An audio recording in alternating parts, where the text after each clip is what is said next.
एक नई शुरुआत, एक पुराना राज। तलाक की सुनवाई खत्म हो चुकी थी। कोर्ट से बाहर निकलते हुए रवि ने एक भारी सांस ली। 10 साल की शादी का सफर बस कुछ कागजों पर खत्म हो गया था।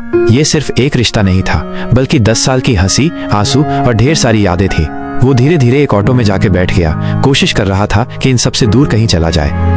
अचानक एक जानी पहचानी खुशबू आई, वही खुशबू जो पिछले 10 सालों से उसके साथ थी। उसने देखा, रौनक, उसकी अब तलाकशुदा पत्नी, उसी ऑटो में बैठ गई थी। रवि ने अपनी नजरें झुका ली, पर उसकी आंखें रौनक के चेहरे पर टिक गईं। ये वही चेहरा था जिसमें उसने कभी अपनी पूरी दुनिया देखी थी। रौनक ने हल्की बुझी मुस्कान के साथ कहा, बस अड्डे तक, आखिरी सफर आपके साथ करना चाहती हूँ। कुछ पल की खामोशी दोनों के बीच में थी, जिसमें उनकी अधूरी बातें और अधूरी जिंदगी गूंज रही थी। फिर रवि बोला, एलिमनी की रकम 2-3 महीने में दे दूंगा, घर बेच दूंगा, तेरे लिए ही बनाया था।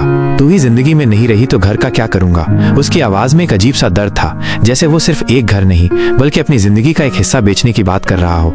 रौनक जल्दी से बोली, घर मत बेचना, मुझे पैसे नहीं चाहिए, प्राइवेट जॉब कर रही हूँ, मेरा और मुन्ने का गुजारा हो जाता है। तभी ऑटो वाले ने अचानक ब्रेक मारा, एक कार सामने आ गई थी। रौनक का सिर आगे की रेलिंग से टकराने ही वाला था कि रवि ने झटके से उसका हाथ पकड़ लिया।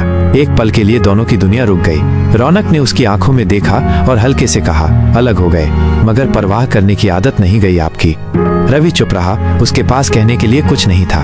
रौनक की आंखें भर आईं, वो रोते हुए बोली, एक बात पूछूं? रवि ने धीरे से पूछा। 2 साल से हम अलग हैं, मेरी याद आती थी क्या?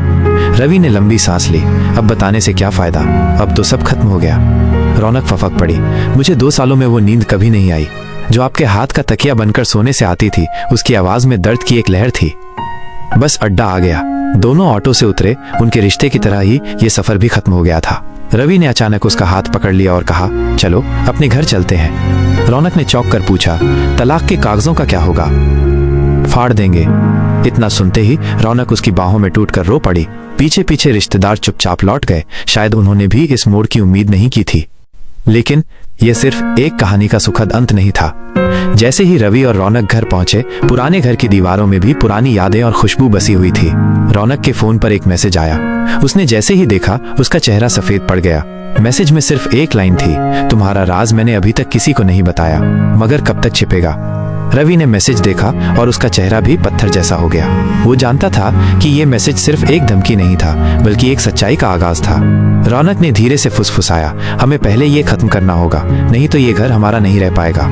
और वहीं से शुरू हुआ असली खेल। रवि और रौनक के बीच की दूरियों का कारण कोई छोटी लड़ाई या मनमुटाव नहीं था, बल्कि एक गहरा राज था जो उन्होंने पिछले 2 साल से अपने सीने में दबा रखा था। ये राज रौनक के अतीत से जुड़ा था, एक ऐसा अतीत जो अब उनके वर्तमान और भविष्य पर छाया बनकर मंडरा रहा था। 2 साल पहले जब रवि और रौनक अपने घर में मुन्ने का जन्मदिन मना रहे थे, रौनक को एक अनजान नंबर से फोन आया। फोन पर एक डरी हुई आवाज ने उससे मदद मांगी थी। वो आवाज उसकी पुरानी दोस्त सीमा की थी। सीमा ने बताया कि वो एक बहुत बड़ी मुसीबत में है और उसे तुरंत पैसों की जरूरत है। रौनक ने रवि को बताए बिना अपनी सारी जमा पूंजी सीमा को दे दी। लेकिन ये पैसे कोई छोटी मोटी रकम नहीं थी, बल्कि मुन्ने की पढ़ाई के लिए रवि और रौनक ने बचाई थी। जब रवि को इस बात का पता चला तो वो बहुत नाराज हुआ। उसने रौनक से पूछा कि उसने सीमा को इतनी बड़ी रकम क्यों दी। तब रौनक ने उसे बताया कि सीमा एक बहुत बड़े रैकेट का हिस्सा बन गई थी और अब वो लोग उसे ब्लैकमेल कर रहे थे। सीमा ने रौनक से कहा था कि अगर उसने पैसे नहीं दिए तो वे लोग उसे और मुन्ने को नुकसान पहुंचाएंगे। यह सुनकर रवि बहुत डर गया और उसने तुरंत पुलिस को इस बारे में बताने का फैसला किया। लेकिन रौनक ने उसे रोक दिया, क्योंकि उसे डर था कि इस सब में उसका नाम भी जुड़ जाएगा और मुन्ने की जिंदगी खराब हो जाएगी। इस घटना के बाद से ही रवि और रौनक के रिश्ते में दरार आ गई। रवि को लगता था कि रौनक ने उससे ये बात छिपाकर गलती की है, जबकि रौनक को लगता था कि उसने मुन्ने की सुरक्षा के लिए ये सब किया। 2 साल तक वे इसी बात को लेकर एक दूसरे से दूर रहे। अब जब वे फिर से एक हो चुके थे तो वही राज एक बार फिर उनके सामने आ गया था। मैसेज भेजने वाला कोई और नहीं, बल्कि वही रैकेट का एक सदस्य था जो अब रौनक को फिर से ब्लैकमेल कर रहा था। रवि ने रौनक का हाथ पकड़ लिया और कहा, हम इस बार इस सब से मिलकर निपटेंगे, हम मुन्ने और अपने घर को नहीं खोने देंगे। रौनक की आंखों में उम्मीद की एक नई किरण चमक उठी। उसने रवि की आंखों में देखा और कहा, मुझे पता था कि आप मेरा साथ कभी नहीं छोड़ेंगे। अगले कुछ दिनों तक रवि और रौनक ने उस मैसेज भेजने वाले के बारे में पता लगाया।